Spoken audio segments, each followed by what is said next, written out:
Uno de nuestros lectores de Así Prensa me hace una consulta sumamente interesante, un poco intrigante también, digo, en el sentido de sorprendente, ¿no? Este amigo nos escribe consultando sobre el tema, el dilema que vive todo católico profesional, de cómo saber que uno está siendo en su profesión completamente fiel a la iglesia, completamente fiel a sus principios, y no los está traicionando por razones de dinero o de negocio, y en consecuencia vendiendo su salvación al mejor postor. La inquietud de este amigo viene a partir de que él le proporcionaba servicios de páginas web, de diseño y alojamiento de páginas web a un sacerdote bastante popular, bastante conocido, que era durante una época conocido como un gran promotor y defensor de la iglesia, y que sin embargo abandonó la iglesia católica, la traicionó, y no solo la abandonó porque sobre eso, digamos, uno no puede juzgar las conciencias, todo el mundo sabe que dejar a la iglesia católica es una tragedia, pero uno no puede juzgar las conciencias, pero además de abandonarla se convirtió en un feroz crítico y enemigo de la iglesia.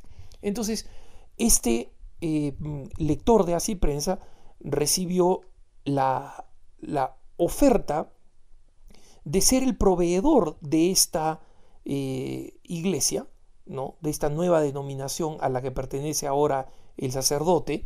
Por si acaso alguien me dice, no le diga sacerdote porque ya no es sacerdote, no, sigue siendo sacerdote. El sacerdote que traicionaba, abandonó la iglesia católica, pero el sacerdocio es un sacramento eterno. O sea, no es como el matrimonio que es para toda la vida, es eterno. En el cielo y en el infierno los sacerdotes siguen siendo sacerdotes, ¿no? Así que ese señor sigue siendo sacerdote. Y llamarlo de otra forma sería faltar a la verdad de la doctrina y además tratar de insultarlo gratuitamente, y ese no es el objetivo de nuestra enseñanza, ¿no? Estaríamos negando la fe si es que actuamos sin caridad. Pero sigo con el tema. Este amigo dice, mira, para mí la iglesia católica es como mi madre biológica, y todos los que atacan a la iglesia católica atacan a mi madre biológica. Yo no haría negocios con alguien que ataca a mi madre biológica. Este amigo dice algo muy cierto, muy hermoso. Sin embargo, es importante decirle, mira, es todavía más importante que tu madre biológica, y esto pues es increíble pensarlo, pero es totalmente cierto. ¿Por qué? Porque nuestra madre biológica nos crió, nos trajo al mundo, nos amó, nos cuidó, nos protegió, nos alimentó, nos nutrió, nos enseñó la fe, nos enseñó a rezar, se desveló por nosotros. Pero no puede salvarnos.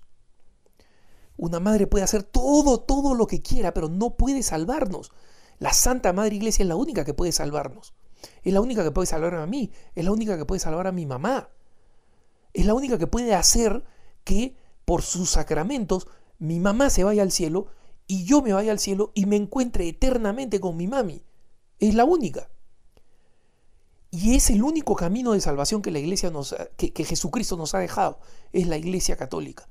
En consecuencia, defender a la iglesia católica, protegerla de sus enemigos, es un deber constante del cristiano, ¿no?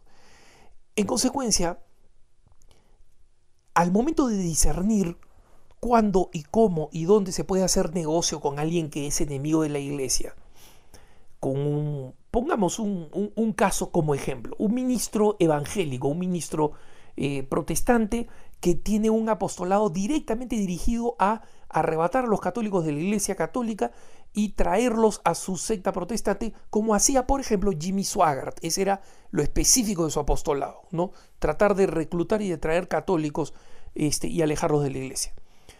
Muy bien, hay aspectos profesionales que no tienen nada que ver con esta misión anticatólica. Por ejemplo, si yo soy un electricista y este señor me pide servicios eléctricos para su templo protestante, yo no estoy necesariamente contribuyendo, no estoy contribuyendo con el mal si es que se le ha ido la luz y este señor necesita que le repare la luz. Si yo soy un panadero y no voy a decirle a la esposa del ministro protestante, no te vendo pan porque eres de esa denominación protestante. Esa sería una falta de caridad. Entonces, ¿cuál es el criterio aquí? Lo que corresponde a las necesidades propias de la dignidad de la persona, el católico no las puede negar. Yo no le puedo negar venderle servicios, darle agua o atender a cualquier persona por más que sea una persona que odia, detesta a la Iglesia Católica y la denigra. Pero lo que no puedo hacer, allí donde estaría la violación moral, así como sería una violación moral no atender a las necesidades de caridad de esta persona y decir, ¿sabes qué? Te quedaste sin luz porque volaron tus fusibles, entonces quédate en la oscuridad. No, ese no debe ser el deseo de un católico, de ninguna manera, ¿no? Pero donde sí está el mal moral en el otro lado es en el de la contribución con el mal. Y en el ejemplo concreto que nos pone este amigo, si las cosas son como son, no hay ninguna duda que este amigo hace bien en decir, yo no quiero trabajar diseñando su página web, porque ahí sí hay una contribución con el mal. ¿Cuál es la colaboración con el mal?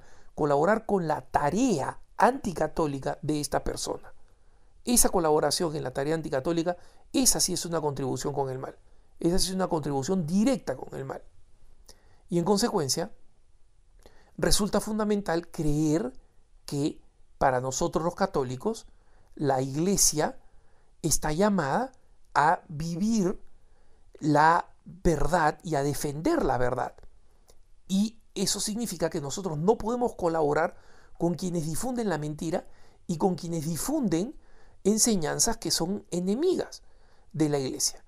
Y en consecuencia, cuando este amigo dice yo no quiero colaborar con él, hace bien, porque una página web no es una necesidad fundamental, es un instrumento de propaganda donde este señor va a estar difundiendo y haciendo propaganda a su propia denominación y a sus propias enseñanzas anticatólicas.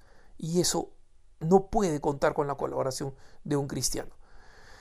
Hay dos criterios que no tienen absolutamente nada que ver cuando un cristiano evalúa la moralidad o no de colaborar con alguna organización o persona que está en contradicción con la Iglesia Católica. Uno es, bueno, alguien lo va a terminar haciendo. Ese no es tu problema. Ese criterio nunca se puede utilizar. Un cristiano nunca puede estar pensando, bueno, en realidad no importa, alguien lo va a terminar haciendo. Sí, pero a ti no te van a juzgar por lo que hizo alguien, te van a juzgar por lo que has hecho tú. Y tengo la certeza que tú no quieres ser condenado y perder la vida porque hiciste negocios con alguien que era un enemigo de la Iglesia, contribuyendo en su misión anticatólica. Supongo que no te interesa, ¿no? Entonces, ese es un criterio que nunca puede utilizarse. El otro criterio que tampoco puede utilizarse es el criterio del dinero. Es que mira, acá voy a ganar buen dinero, me pagan bien. Con ese criterio no se hace el discernimiento de qué está bien o qué está mal en la Iglesia. Con ese criterio simplemente uno decide si es que hace un negocio o no cuando no está en juego principios morales. Conozco una organización, un negocio que es también un apostolado que vende objetos litúrgicos y paramentos, o sea, elementos de vestimenta, etcétera, etcétera, para sacerdotes. En una ocasión me cuentan las personas que llevan adelante este servicio, se apareció un señor pidiendo un solideo, que es esta cobertura para la coronilla que usan los obispos, ¿no? Y lo pidió negro. Quiero que me hagan un solideo negro. Los solideos no son negros, usan solideo negro solamente los abades, es decir, personas que tienen un título muy particular y que no son comunes en nuestros países, ¿no? Entonces, la persona le pregunta, bueno, ¿para qué quieren ese solideo negro? No, es que es para la logia masónica. Nosotros tenemos nuestro sumo sacerdote masón que se viste como si fuera un obispo católico. Obviamente a este señor, con toda la caridad del mundo, lo mandaron de paseo, ¿no? Entonces, ese es un caso de contribución con el mal. A ese mismo ministro evangélico que poníamos como ejemplo, a cuya esposa yo le vendo el pan, o a cuyas, cada vez que le vuelan los fusibles yo voy y lo ayudo, ¿no? Y le instalo le reinstalo la luz para que en su casa él y su familia puedan contar con luz. Si es que ese señor contrata mis servicios de imprenta para imprimir sus folletos anticatólicos o de difusión de la mentira, yo no puedo colaborar con él, como esta persona no podía colaborar con este masón. Entonces, Los límites son claros.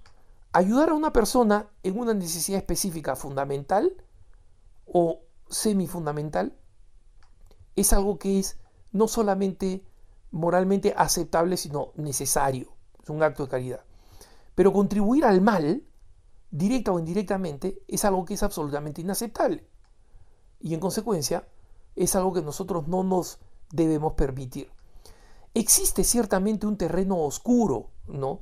¿Qué cosa sucede con un abogado, por ejemplo, al que le piden sus habilidades profesionales para ayudar a este mismo templo anticatólico? Muchas de las cosas del abogado no van a tener nada que ver con la difusión de esta doctrina. Pero ¿en qué medida el abogado podría estar contribuyendo con este ministerio, con este apostolado, haciendo lo posible mediante su ayuda legal, por ejemplo, ¿no? Lo mismo se podría preguntar a un contador. Sobre eso la iglesia, como no somos una iglesia de fariseos, no tiene una norma escrita. Lo que dice es que un católico tiene que estar seguro de que no colabora materialmente con el mal directa o indirectamente. Tiene que estar seguro. Y en consecuencia, ante la duda, abstenerse. Si no estás seguro, no lo hagas. No es al revés. Bueno, si no estoy seguro, lo hago. No, es al revés. Y una vez más recuerda, el dinero que puedes ganar o el hecho de que otro abogado, apenas tú salgas por la puerta, pueda hacer ese trabajo, tampoco es criterio de discernimiento. Porque tu alma no tiene precio, ¿no? Eso está claro. Y luego, el otro tema importantísimo, ciertamente, es el de que si tú estás consciente que no estás contribuyendo con el mal y tienes la conciencia tranquila, entonces adelante, asegúrate nada más que tienes una conciencia justa y bien informada. Que tengas un buen día.